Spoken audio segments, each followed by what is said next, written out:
Je vais simplement dire que nous, Amnesty, avec nos organisations sur les droits humains, notamment la radio et la Ligue, nous sommes beaucoup mobilisés pendant toute la période électorale pour vraiment surveiller les violences qui étaient perpétrées par les forces de l'ordre, n'est-ce pas, contre les manifestants pacifiques qui ne faisaient qu'exercer leur droit constitutionnel, mais également un droit universellement garanti de descendre dans la rue, de protester contre, n'est-ce pas, une décision de justice. Évidemment, la répression, comme l'a dit Madame la Présidente, s'est soldée par beaucoup de morts. Beaucoup de morts. Nous n'avons pas encore fini de faire le bilan de ce qui s'est passé. Tout à l'heure, on nous a présenté Diego Ndoye qui est là et qui nous a montré une blessure qui a été occasionnée par une balle aussi au ventre. Donc on n'a pas encore fini de faire le bilan. Tous les jours, les gens viennent nous voir, des blessés graves, des gens qu'on a sauvagement torturés, qui avaient peur et qui étaient restés dans leur coin et qui, parce que ce collectif est né, commencent à venir à parler et à intégrer le collectif. C'est pour cela que je voudrais vraiment dire que l'événement aujourd'hui, c'est l'événement du collectif. Ce n'est pas l'événement des ONG, c'est l'événement ni d'Amnesty, ni de la radio, ni de la Ligue, ni de l'ONG, c'est l'événement des victimes, du collectif des victimes et des familles de victimes. Nous sommes là pour les soutenir. Pour les soutenir, on sera toujours derrière, n'est-ce pas, le collectif, pour l'appuyer en matière de conseil, en matière financière, à la mesure de nos moyens, pour que ce collectif puisse vraiment défendre, n'est-ce pas, auprès des autorités, nos droits pour les victimes et pour les personnes décédées de recevoir justice.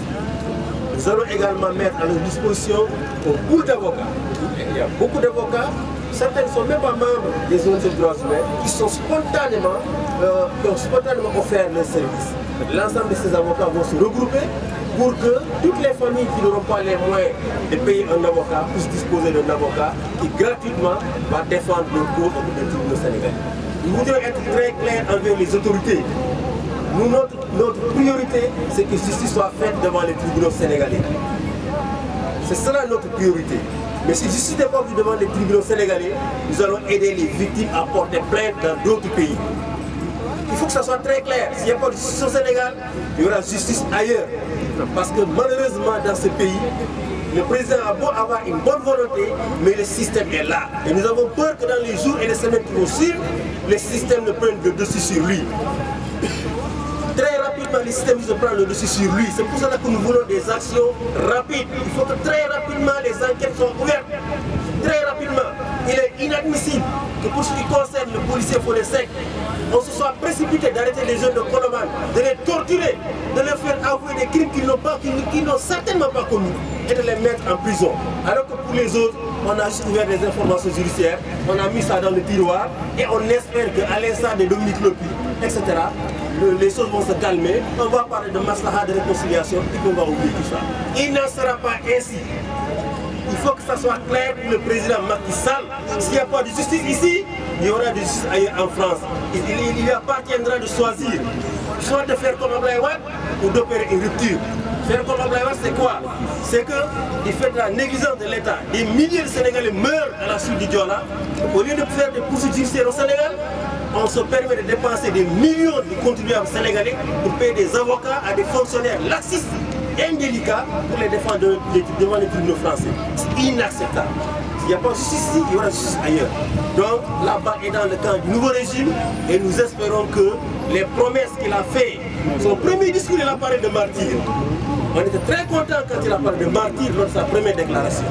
Mais il faut que ces paroles soient suivies par des actes et très rapidement, parce que sinon le système, n'est-ce pas, sur lequel il a son pouvoir va prendre le dessus. C'est les mêmes magistrats qui sont là, qui mettent les dossiers dans les tiroirs, c'est les mêmes policiers qui sont là, qui vont commencer à réprimer encore dans quelques mois. C'est les mêmes gendarmes qui sont là.